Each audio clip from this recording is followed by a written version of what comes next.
সেই রকম স্বাদ গরুর গোশত দিয়ে আর কাঁঠাল দিয়ে, খেতে সত্যি অসাধারণ। সবাই এবার রান্না করে খাবেন, আশা করি ভালো লাগবে। যারা গ্রামে থাকেন, কাঁচা কাঁঠাল দিয়ে রান্না করি, খেতে বসে গেছি, এতই ভালো লাগছে রান্নাটা। আসসালামু আলাইকুম, সবাই কেমন আছেন? আশা করি ভালো আছেন। সবাই ফুল ভিডিও দেখবেন, আশা করি ভালো লাগবে। সবাই সবাইকে সাপোর্ট করবেন। রান্না করতে চলে যাব। কড়াই চুলাই দিয়ে দিছি, কড়াইটা গরম হয়ে গেছে। এখানে তেল দিয়ে দিলাম, কিছু গরম মশলা দিয়ে দিলাম, পেঁয়াজ দিয়ে দিলাম।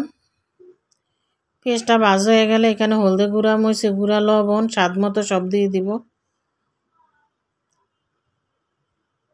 কাঁঠালটা একটু বাড়তি ছিল, একটু মিষ্টি মিষ্টি, ঝালটা একটু বেশি লাগছে, এই জন্য বেশি দিছি। আদা রসুন দিয়ে দিলাম, সব দিয়ে কষানো হয়ে গেছে। এখন মাংসটা দিয়ে দিব। অল্প পরিমাণ পানি দিয়ে দিব।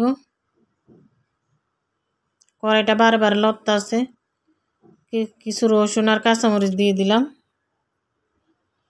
মাংস থেকে পানি বেরিয়ে গেছে। এখন মাংসটা ভালোভাবে এমন করে উল্টে পাল্টে বারবার লাড়তে সাথে এখানে গরম মশলা, জিরার গুঁড়া দিয়ে দিলাম, একসাথে করে নিয়েছি। জিরা বেশি, গরম মশলা অল্প, সব দিয়ে আবারও লাড়তে সারতে হবে। বারবার লাইরা সাইরা দিতে হবে, নাইলে নিচে লেগে যাবে। নিচে লাগলে আর খাইতে মজা লাগে না তরকারি। বারবারই ঢাকনা খুলে লাড়তে সারতে হবে, নাইলে নিচে লেগে যাবে। এখন মাংসটা প্রায় কষানো হয়ে গেছে। এখন কাঁঠালগুলো দিয়ে দিব। কাঁঠালগুলো আমি একটু হালকা ভাপ দিয়ে নিছি, ফ্রিজে ছিল। ডিপে থাকলে একটু ভাপ দিয়ে নিলে ভালো হয়।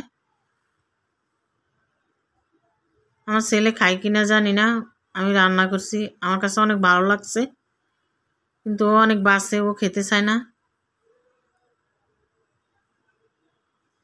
ও তরকারি খেতে চায় না। গরুর গোশত রান্না করলে আলু দিব, আলুটা বেশি পছন্দ। এটাও কতক্ষণ পর পর লাড়তে চাড়তে হবে, নাইলে নিচে লেগে যাবে। সবাই সবাইকে সাপোর্ট করবো, বেশি বেশি করে সাপোর্ট করবেন, শেয়ার করবেন। যারা যারা সাপোর্ট করবেন আমি তাদেরকে সাপোর্ট করব। আমি সাপোর্ট করি, যারা আমাকে সাপোর্ট করে আমি তাদেরকে সাপোর্ট করে দেই সবাইকে। ভিডিওটা এখান দিয়ে বন্ধ করতে মনে নেই, এই জন্য লং টাইম হয়ে গেছে। এমন প্রায়ই হয় আমার সাথে।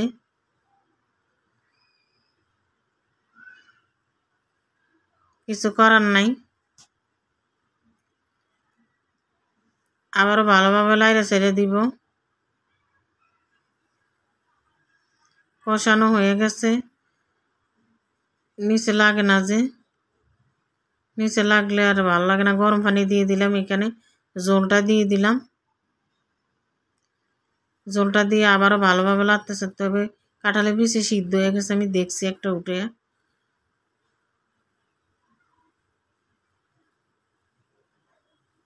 কালারটা যেরকম হয়েছে, খেতেও কিন্তু সত্যি অনেক মজা হয়েছে। অনেকে খায় না কাঁচা কাঁঠাল, আমিও আগে খেতাম না। ছোটবেলা আমার নানু রান্না করতো, ভালো লাগতো আমার। কেন জানি খাইতে মন চাইছে, আমার খালামণিরে বলছি আনতে। এখানে কিছু রসুন পেঁয়াজ দিয়ে